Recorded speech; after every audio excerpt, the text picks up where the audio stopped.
kind of a hard thing, I think, to define, which is kind of what makes it so insidious, is that it's hard to just say concisely, this is what toxic masculinity is. It's a collection of things, ideologies, thought processes, behaviors, cultural ideals, which is part of what is interesting about using specifically the term toxic, I think, to describe it. It's not, we could call it violent masculinity, we could call it oppressive masculinity, but to use the term toxic to specifically call up this imagery and idea of something that's poisonous, something that sort of disseminates through, a community or across a variety of places and people, I think is an interesting way that we've, just in the name of the term, identified how widespread and difficult to pin down I think that it is. I was thinking about that too, because I know with our work at BAV, a lot of folks around here are more comfortable using the term restricted masculinity rather than toxic. I think when folks hear the word toxic, there's sort of an initial emotional reaction that people can sort of get a little defensive and shut down. And so, I don't know, we've been trying to use this word restrictive to make it clear that these ideologies and behaviors and this sort of prescriptive set of ways of being actually sort of function as a box in which people are forced to fit themselves, and what happens when they don't. And so, I don't know, restricting to me, that's sort of this idea of not really being able to move, and not really being able to be, expansive. And so we're doing a lot of work at BAV talking about how we expand definitions of masculinities. So yeah, toxic, restrictive, oppressive, the way that we frame it, the language we use, I think, I don't know, there's so much there.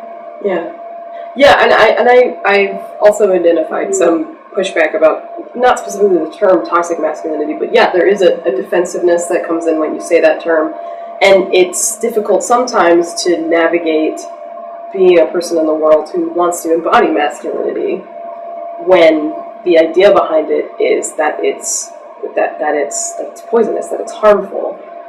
That's how you get a lot of, anti-trans pushback about why would you want to do that? Why would you want to be somebody who does those things? And I had not heard restrictive masculinity before, but I like that because then it also gives a sense that it's restrictive, but you can push past it. It's not insurmountable. Whereas how do you combat toxicity? You get rid of it. Right. Exactly. You don't just avoid the toxicity. You eradicate it. Versus restrictive implies that there's bonds that can be broken in a way that's lovely. Yeah, and I think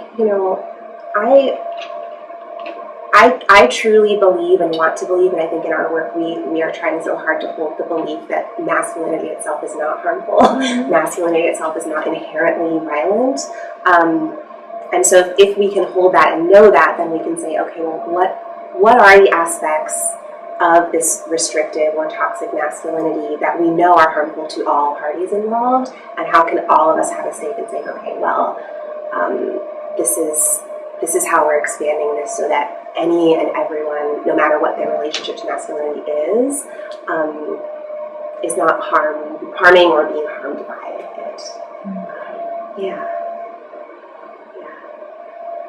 But it is a tough thing to define, right? I think you're right. That's why, part of why it is perpetuated culturally. I mean, just like all of our forms of oppression, right? We it's invisible, and we don't know how to define it, and that's why it can continue.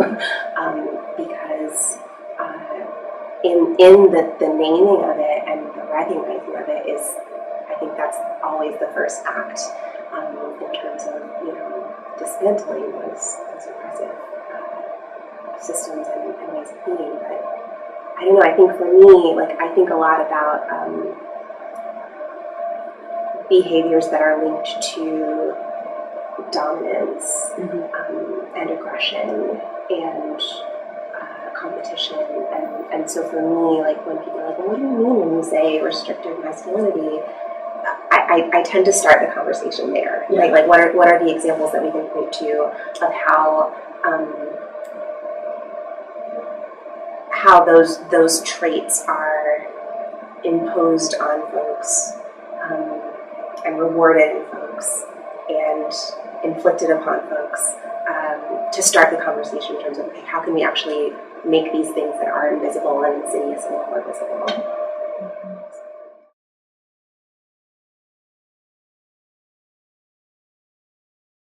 The main one would be this drive to win, basically at any cost.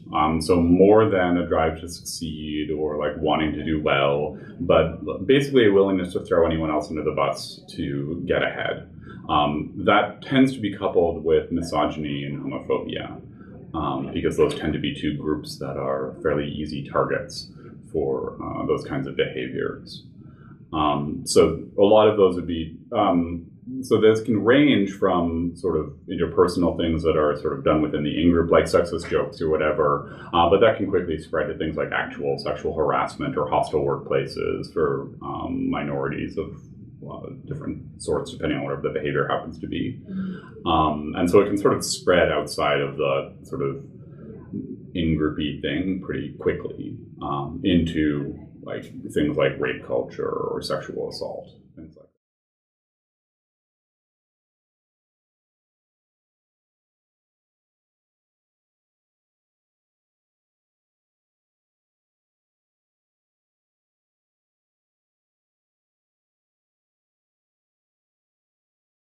Yeah, because you have to keep winning all the time, and if you're not winning, you're losing. Or the second place is just the first to lose.